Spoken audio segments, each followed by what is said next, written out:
What is up, world? It's your girl, Candy J. If you've never met me before, hi, welcome. So glad that you're here. I am your resident planner girl. You can find me on social media as Planner Black Girl Magic.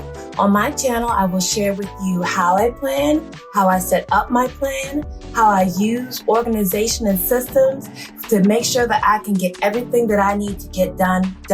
Because for me, it's all about the process. Today, I want to talk to you guys about how to create and maintain a planning system. The first thing that you'll need to do is to figure out what you need.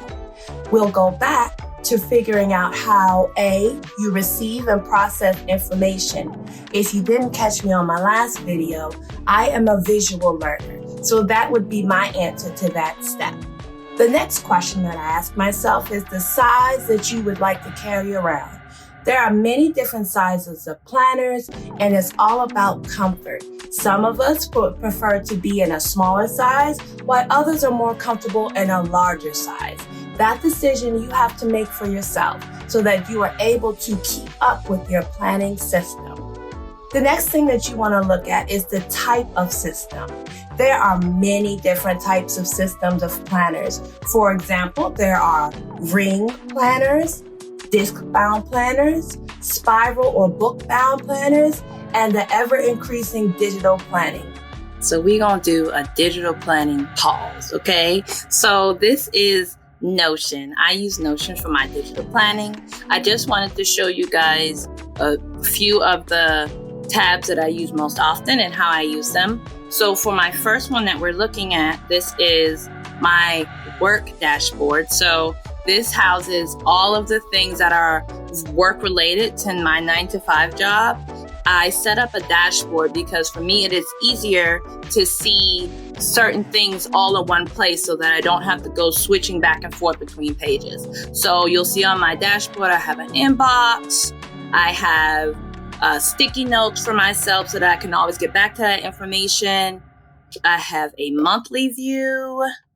I also filter for a weekly view as well. And then I keep a view of the day currently.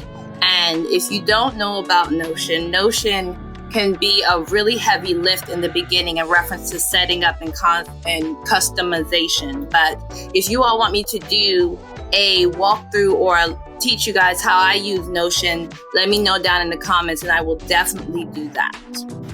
Okay, back in line with dashboards, this is my content dashboard. So this is where I keep everything that is social media related, which is whatever is personal brand related.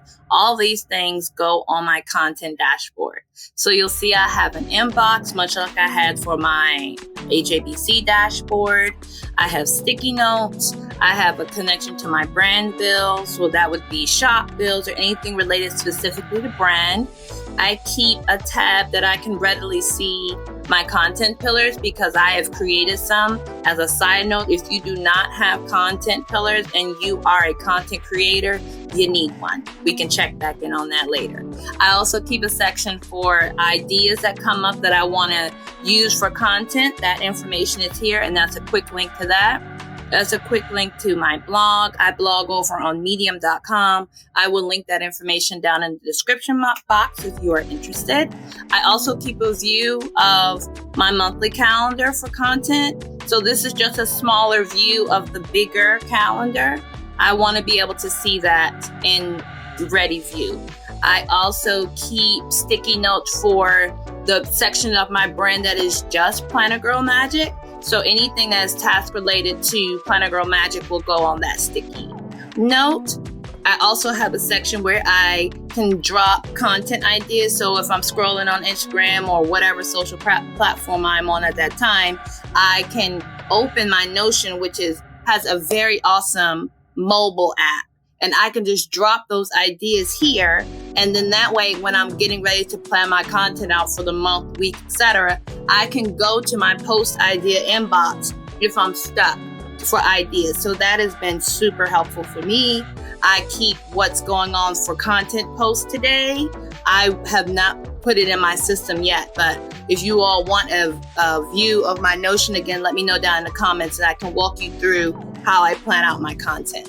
I also keep a view of my weekly planner, which is the digital version of what I do in my planner. Sometimes I just like to have a view of everything that's going on, which would be not just work, but content, everything in one place so that I can see everything that I am dealing with at one time. This one is actually a view of my weekly planner. This is what I was talking about earlier, where I'd like to have a view in calendar planner format that shows everything that I am dealing with within a day, which would mean work, it means content, it means home, family life. Everything will go on this one weekly planner. A lot of times, because of the type of field of work that I work in on my 9 to 5, it is a lot easier to deal with my planner in digital form. So this has been a really good place for me to be able to do that. As my weeks by the week number. So this was week 29, which was in July. And what I decided to do was to create a template in Notion. And I found that it's one of the best things that if you can take the time and are patient to do, is to set up templates to be able to, when you're ready to start something new, all of this information. So I have the calendar here. I have my week broken out. I have a space where I can add my to-dos and things that I want to focus on. I have next week to-dos on here. I also have a connection to my journal because I'm trying to get back into journaling, and I have found that the easiest way for me to do that as of right now is to do that in digital form. So on my weekly calendar, I've made it so that I have easy access to my journal entries so that I am able to keep up with that, because I want to create that as a new habit for myself. The next step is, how do you create that planner system? That is, whether you chose rings, disc bound, spiral, digital, or any other type of size and system that you would like to see if it will work for you. To test out that system, you want to use it and evaluate it for 90 days. Once that 90 days is complete, you want to ask yourself, did it work? What worked and what did not? After you've created your system and found something that works, the next thing we want to talk about is, how do you maintain it?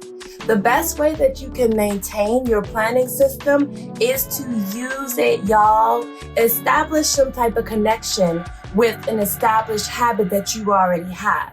Or another way to say that is something that will trigger you to use your planner.